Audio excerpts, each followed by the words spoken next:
యేసుక్రీస్తు శ్రేష్ఠ నామంలో ఈ దినం ఉదయకాల ధ్యానాలు మీ కొరకు అందిస్తూ ఉన్నాం.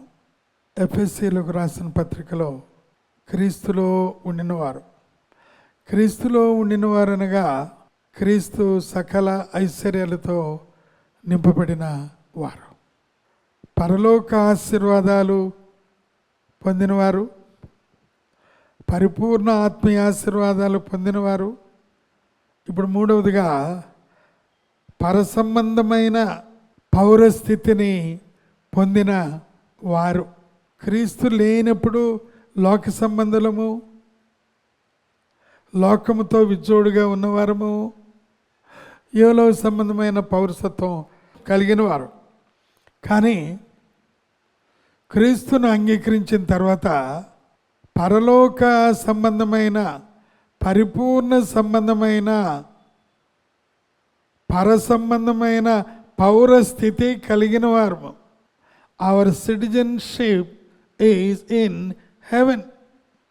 We are heavenly bound. ఫిలిప్పీలకు రాసిన పత్రికలో 3వ అధ్యాయంలో 20వ వచనం, మన పౌరస్థితి పరలోక మందు ఉన్నది. అక్కడ నుండి యేసుక్రీస్తు రక్షకుని కలిగిన వారము. ఇక్కడున్న ఒక వచనాన్ని మనం గుర్తుపెట్టుకుంటే, మన పౌరస్థితి పరలోకమందు ఉన్నది.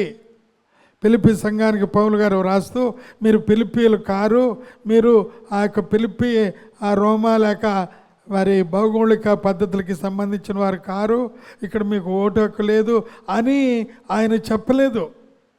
ఒక గొప్ప అర్థమునిచ్చే ఆత్మీయమైన అర్థాన్ని ఆయన చెప్పారు. మీరు పరలోక సంబంధమైన పౌరస్థితి కలిగిన వారు, ఎప్పటికైనా మీ పౌరస్థితి పరలోకమందు ఉన్నది అని అర్థం అన్నమాట. ఇంకా కొంచెం మనం బాగా అర్థం చేసుకుంటానికి పౌలు గారు ఇంకొక విషయం వాడారు. కొలస్సీ 3:1 మీరు క్రీస్తు కూడా లేపబడిన ఎడల పైనున్న వాటినే వెదకుడి. మీరు క్రీస్తు కూడా లేపబడ్డారు. అంతకుముందు లోకంలో పాపంలో శాపంలో మ్రగ్గినవారు. క్రీస్తు లేపబడినట్లయితే మీరు పైనున్న వాటిని వెతకండి.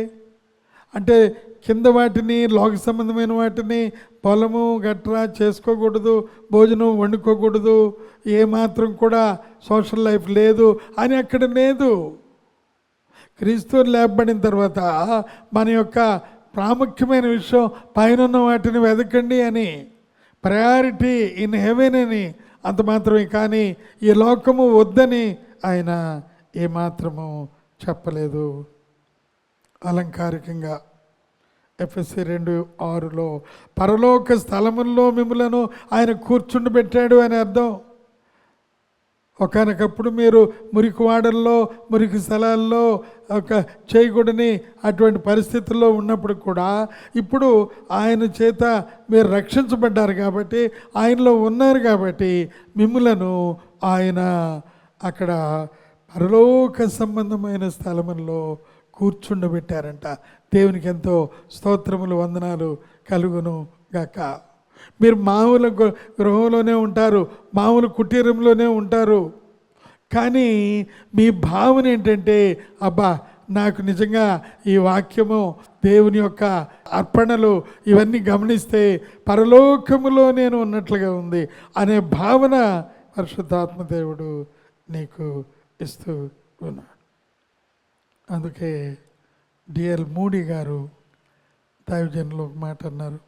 ఆయన ఏమన్నారంటే, మీరు ఎప్పుడు కూడా పరలోకం గురించే చెప్తారు, ఆలోచిస్తూ ఉంటారు. ఓ విశ్వాసులారా, ఈ భూలోకం గురించి కూడా మీరు ఆలోచించాలి. ఇక్కడే మీరు పుట్టారు, ఇక్కడే పెరిగారు, ఇక్కడే సమాధి అవుతారు, ఇక్కడే మీ కుటుంబాలు ఉన్నాయి, ఇక్కడే మీ స్నేహితులు ఉన్నారు. మరి వారిని మీరు ఒకవేళ అసహించుకొని ఎప్పుడు కూడా పరలోకం అని అంటే, వారు కూడా మీతో కూడా దేవునిలోకి రావాలి కదా, వారు మీతో కూడా పరలోకంలో ప్రవేశించాలి కదా. కాబట్టి మీరెప్పుడు ఇంటనున్న వీటిని ద్వేషింపకూడే. చివరిగా ఒక మాట పౌలు గారు చెప్తారు 2వ కొరింథీయుల 5లో, భూలోకంలో ఏమందు ఉన్న ఈ గుడారము శిథిలమైనను చేతి పని కానీ దేవుని నివాసం పరలోకం ఉందని మనం గుర్తెరుగుదాం. పౌలు గారు ఏమంటారంటే, ఈ శరీరం నుండి నిష్క్రమిస్తే పరలోకంలో ప్రవేశం అన్నాడు. కానీ పౌలు గారు ఏమన్నారు, ఒకవేళ ప్రభువు నన్ను ఈ శరీరంలో ఉంచితే మరి మంచిది, ఎందుకంటే ఇంకా కొంతమందిని నేను పరలోక సంబంధులుగా చేయటానికి ఆ గొప్ప కృప ప్రభు నాకు ఇస్తున్నారు. Absent from body is present with the lord. అది మంచిదే అంటున్నారు. కానీ ఒకవేళ ప్రభు ఇంకా నాకు ఆయుష్ ఇస్తే ఇంకా కొంతమందిని ప్రభువులోకి చేర్చాడు.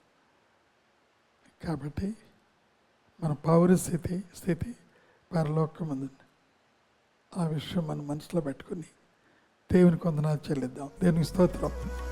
నా పౌరస్థితి పరమందున్నది, ఇలా నా ఉనికి అస్థిరమైనది. నా పౌరస్థితి పరమందున్నది, ఇలా నా ఉనికి అస్థిరమైనది. యాత్రికుడనని నేనెరుగుదును, ఒకనాడు నా ఇంటికి చేరెదను. యాత్రికుడనని నేనెరుగుదును, ఒకనాడు నా ఇంటికి చేరెదను. నా పౌరస్థితి పరమందున్నది, ఇలా నా ఉనికి అస్థిరమైనది. నరులార తిరిగి రండని పిలిచిన నేను అచటికి వెళ్ళిపోవలయును.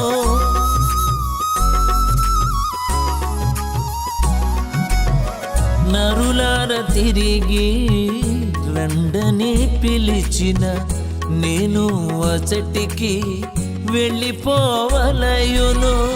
నిత్యత్వమందున దేవునితో ఉందును, పరలోక మహిమను అనుభవించెదను.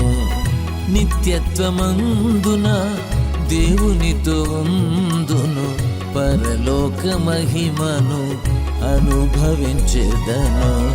నా పౌరస్థితి పరమందున్నది, ఇలా నా ఉనికి అస్థిరమైనది. నా పౌరస్థితి పరమందున్నది, ఇలా నా ఉనికి అస్థిరమైనది. పరిశుద్ధ ప్రేంగల పరలోక తండ్రి, నీవు ఇచ్చిన యొక్క పర సంబంధమైన పౌరస్థితిని బట్టి స్తోత్రాలు. యేసయ్య నామములో అడిగి ఉన్నామా తండ్రి, ఆమేన్. తండ్రి కుమార పరిశుద్ధాత్మ త్రియేకదేవుని ప్రేమ కృప సమాధానం మనందరికీ ఆయన ప్రేమించే వారికి తోడేవుని నడిపించును గాక. ఆమేన్.